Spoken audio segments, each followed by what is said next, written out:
In Chapter 6 of Fire Emblem the Sacred Stones but all my units have 1 HP, we get a total of 0 new units, but these intros have a set format and I'm sticking to it. So, in Chapter 6 of Fire Emblem the Sacred Stones but all my units have 1 HP, we meet Civilian, who has 1 HP, Civilian, who has 1 HP, and Civilian, who has 1 HP. This is the first chapter that has Fog of War, which has the potential to be scary if enemies run out of the fog and one-hit a unit, but with the Thief Torch combo, that shouldn't really be likely to happen. While the battle is going on in the centre of the map, I send Vanessa off across the bottom to try and reach the 1 HP civilians, but on the way I put her in range of a shaman due to the fog and she has to dodge a fe8 in order to survive. I also get jumped by the cavaliers from behind and manage to play myself into a corner thinking I can kill both of them without Seth, but it turns out I was wrong and I send Colm to his death trying to rectify the situation, resulting in a reset. On the second attempt I managed to handle the cavalry charge better, using Arta to crit the one on the right, which gives him a rare defense level up, which is pointless on a 1 HP run, but it's still nice to see, and I keep everyone squishy out of range of the cavs on the left to kill them more easily on player phase. While this chapter in general shouldn't be super challenging, my play is pretty clunky because I'm trying to shuttle as much XP as possible into certain training projects,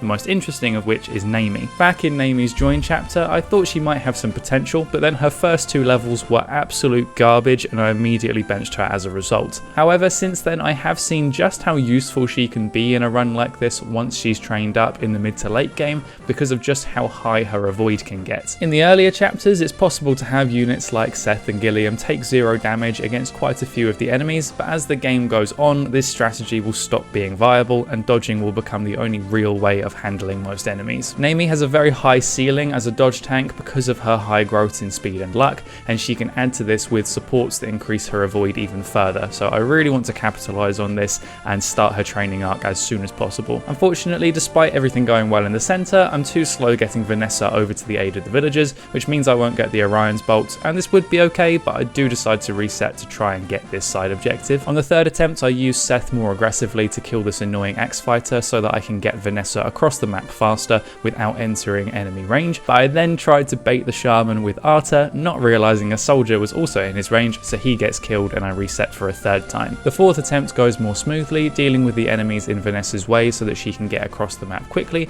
but I misjudge ranges in the centre of the map and Arta gets killed again by a sneaky cav, causing a 4th reset. At this point, my original thinking that the fog wouldn't be much of a problem isn't holding up too well, as underestimating the surprise attacks out of the fog has gotten multiple units killed, but eventually everything starts to go more to plan and I'm able to work my way through the slog in the middle of the map. Vanessa makes it over to the spider early enough this time in order to kite him away from the villagers, which means I have nothing stopping me from taking my time with the enemies, which is good because the middle of the map has become an absolute mess of me being barely able to play my way through situations without getting units killed. Obviously I could rely more heavily on Seth, but I'm really trying to invest in some key units to hopefully set myself up for a bit of a better mid to late game with them being trained properly. I clear up the middle of the map and then I stupidly overestimate Seth's tankiness and assume he can take a hit from a mage, which results in Seth dying and makes me feel like an absolute muppet. Resetting for a 5th time, we deal with everything in much the same way as before, but this time we avoid making any big mistakes and can focus on the level ups we get. Seth gets speed, Gilliam gets a great level, Arta gets a great level, and I absolutely spoon feed kills to Naomi so that she can get a couple of passable levels, and Gilliam even gets a speed level up, which is very tasty. Once all the enemies are cleared, I grind Naomi's support with Arta.